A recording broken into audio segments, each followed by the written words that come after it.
New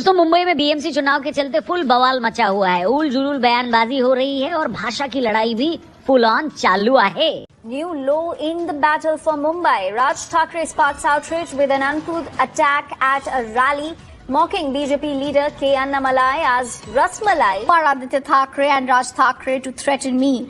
Annamalai's remarks came after Thackeray mocked him at a joint Shiv Sena MNS rally in Mumbai. मनसे यानी महाराष्ट्र निर्माण सेना प्रमुख राज ठाकरे ने BJP के नेता अन्नामलाई पर रसमलाई जैसी नस्लीय टिप्पणी से भाषा राजनीति को नया मोड़ दिया है।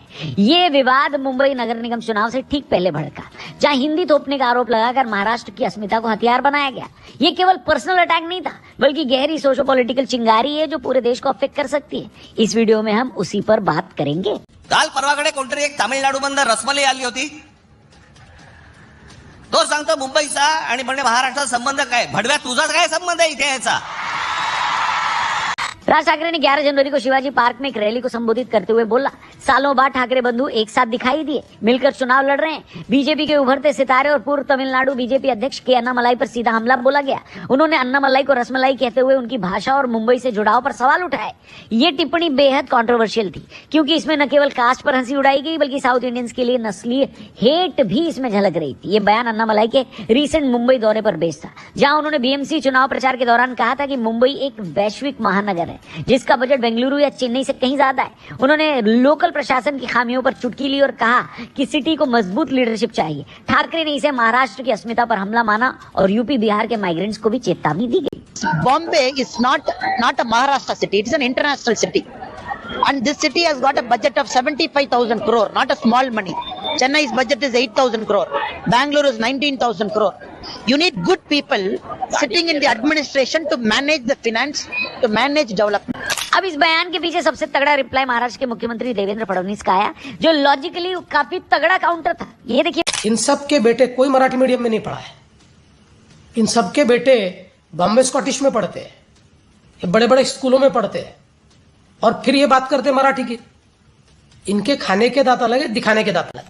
जी हाँ, सीएम साहब ने साफ कहा है कि इन दोनों में से किसी के बेटे ने भी मराठी मीडियम से पढ़ाई नहीं की, बल्कि ये सभी इंग्लिश, स्कॉटिश या बाकी मीडियम से पढ़े हैं। आज यही लोग वोट लेने के लिए मराठी की बात करेंगे, बताइए। बोलो खैर, अन्नामलाई पर वापस आते हैं तो उन्होंने सीधा जवाब दिया और सबकी बोलती बंद की। उन्होंने कहा कि मैं मुंबई आऊंगा, पैर काट कर दिखाओ। इसके बाद उन्होंने रसमलाई कहने वालों को भी अज्ञानी बोल दिया। मुंबईக்குள்ள வந்தேன், காலை வெட்டுவேன், இங்கடிப்பேன்। நான் மும்பைக்கு வரத்தான் போறேன், நீ இங்கடிச்சு பாரு, காலை வெட்டி பாரு, அதான் ரெண்டு பார்த்தேன்। दोस्तों, इस भाषा युद्ध में राज ठाकरे इसलिए उतरे क्योंकि ये मनसे की कोर आइडियोलॉजी है। वो लंबे टाइम से माइग्रेंट मजदूरों पर मराठी नौकरियां छीनने का आरोप लगाते रहे। आंकड़े इसकी गवाही देते हैं कि उनको इतिहास में इसका फायदा मिला भी है। 2012 के विधानसभा चुनाव में इसी मुद्दे से 13 सीटें उन्होंने जीती। अब बीएमसी चुनाव से पहले ये स्ट्रैटेजी फिर एक्टिव हो गई। हिंदी थोपने का मुद्दा उन्हें मराठी वोटों को एकजुट करने का मौका भी देता है। महाराष्ट्र में लैंग्वेज पॉलिसी लंबे कंट्रोवर्सी का सब्जेक्ट रही है।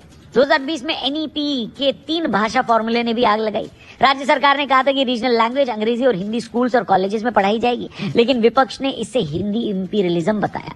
दोस्तों, हर लॉजिकल आदमी यही कहेगा कि भाषा पर राजनीति सबसे छोटी राजनीति और सेंसलेस चीज होती है। सोचिए कि लैंग्वेज बनाने का सबसे कोर रीजन क्या था? कि कम्युनिकेशन, एक दूसरे से बात की जा सके, एक दूसरे को अपनी बात समझाई जा सके। अब उसी कम्युनिकेशन पे बवाल हो रहा है कि अगर तुम मेरे हिसाब से कम्युनिकेट नहीं कर सकते तो हमारे स्टेट में नहीं रह सकते। सोचिए जरा कि यही पार्टियां जब नेशनल लेवल पर एक दूसरे के साथ आती हैं तो उन्हीं से वोट मांगती हैं जिनको वो लैंग्वेज के लिए अपने स्टेट से पीट कर भगा रही हैं। बताइए, हिपोक्रेसी की भी सीमा होती है। अब ये पॉलिटिक्स सबसे खराब है क्योंकि ये भावनाओं का हथियार बनाती है। भारत जहां 22 ऑफिशियल लैंग्वेज है, वो लैंग्वेज यूनिटी यानी भाषाई एकता पर टिका है। संविधान के आर्टिकल 343 से 351 ने हिंदी को बढ़ावा दिया है, लेकिन राज्यों को भी रीजनल भाषा का अधिकार दिया है। फिर भी हर पॉलिसी कंट्रोवर्शियल बनती है। कई उदाहरण बताते हैं कि इसका खतरा बहुत ज्यादा है। 1950-60 के महाराष्ट्र कर्नाटक सीमा दंगे बेलगाम कंट्रोवर्सी से शुरू हुआ, जिसमें 100 से ज्यादा लोगों की मौतें हुई। 1965 के हिंदी विरोधी दंगे तमिलनाडु में फैले, जहां कई किताबें जलाई गई। 1980 के कश्मीर में उर्दू हिंदी विवाद ने अलगाववाद को हवा दी। दरअसल भाषा पहचान बन जाती है जो हिंसा को न्योता देती है। आज महाराष्ट्र में हिंदी बोलने पर हमले हो रहे हैं, जनवरी 2026 में एक रिक्शा चालक को मराठी न बोलने पर पीट दिया गया, दुकानदारों को थप्पड़ जड़ा गया। ये नफरत डेवलपमेंट रोकती है दोस्तों। आर्थिक रूप से लैंग्वेज बैरियर रोजगार छीनती है। मुंबई जैसे शहरों में 40% माइग्रेंट्स हैं जो इकोनॉमी चलाते हैं। सोचिए अगर इन सब ने मुंबई छोड़ दी तो आर्थिक राजधानी का क्या होगा, बताइए। बोलो बोलो, बाकी लैंग्वेज को लेकर जो कंट्रोवर्सी है, भाषा को लेकर जो पॉलिटिक्स है, विवाद है, इस पर आपकी क्या ओपिनियन है, आपकी क्या राय है, कमेंट करके जरूर बताइएगा। क्या सचमुच है पॉलिटिशियंस लैंग्वेज को इतना ज्यादा बड़ा मानते हैं या फिर सिर्फ अपने वोट बैंक की पॉलिटिक्स के लिए, सिर्फ वोटों के लिए ऐसे बयान देते हैं? आपको क्या लगता है, कमेंट करके जरूर बताइएगा। और आप किस भाषा से सबसे ज्यादा प्रेम करते हैं या किस भाषा को अपना मानते हैं और किस भाषा में सबसे ज्यादा कम्युनिकेट करते हैं, उसके बारे में भी कमेंट बॉक्स में जरूर लिखिएगा। इस पूरे भाषा विवाद पर आगे भी हम वीडियो जरूर बनाएंगे। आप बस चैनल को जरूर सब्सक्राइब करिएगा और